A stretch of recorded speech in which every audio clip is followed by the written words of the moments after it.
The latest 3 days, rolling from April 15 to April 17th, sampled by Nanos research shows the Liberals in the lead with over 45% support, almost 8 points ahead of Conservatives, who are at 37.1%. The NDP is third with over 8% support. On the question of the preferred Prime Minister, Mark Carney is still in the lead at 48%. Pierre Poilievre is second at 33.6%. NDP leader Jagmeet Singh is third, just below 5% support.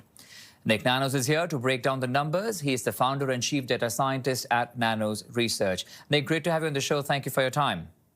Great to join you. So walk us through the latest polling survey conducted April 15 to April 17th. Does the tracking include both the debates? Yes, it does, actually. The thing is going into the debates, the Liberals had about a 5-point advantage. According to the nightly tracking, and we tracked the night of the French debate, the night of the English debate, we still have a couple more days to see what the full impact of the debate might be for either one of the two frontrunners. But it suggests at least that the Liberals have been able to widen their margin from about 5 percentage points to 8 percentage points nationally, at least as of last night. So where are we seeing this change? From where are the Liberals getting more numbers? It's interesting when you look at the breakdown that the Liberals are picking up some steam in British Columbia. The other thing is that the Liberals are starting to close the gap among younger voters. And if you remember, over the course of most of the campaign, and actually for the last couple of months, voters under 35 years of age had been most likely to favor the Conservatives. Now we're seeing the Liberals in the last week close the gap among those under 34 years of age. It's basically 41-39, so within the margin of error for that group. So it looks like some young people, at least in the last week or so, are starting to look at the Liberals much more so than in the past. And just for our viewers to understand, these are total voters, or is it just decided or undecided voters?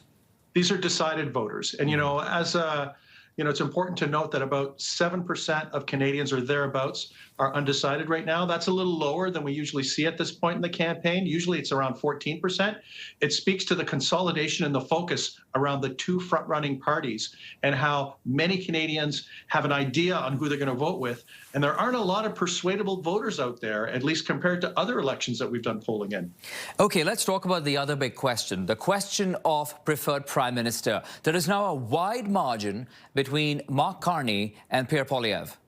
Yeah, the thing is in the latest tracking, it's about a 14 percentage point advantage for Mark Carney. We have to remember that we know historically that whoever happens to be the current Prime Minister at the time of the survey usually has a bit of a built-in advantage. And Mark Carney, even though he's new as Prime Minister, the reality is during the course of this campaign, at least, he's been able to take advantage, and we should just say that, take advantage of the fact that he's PM to deal with Donald Trump, to respond to things in the binational relationship.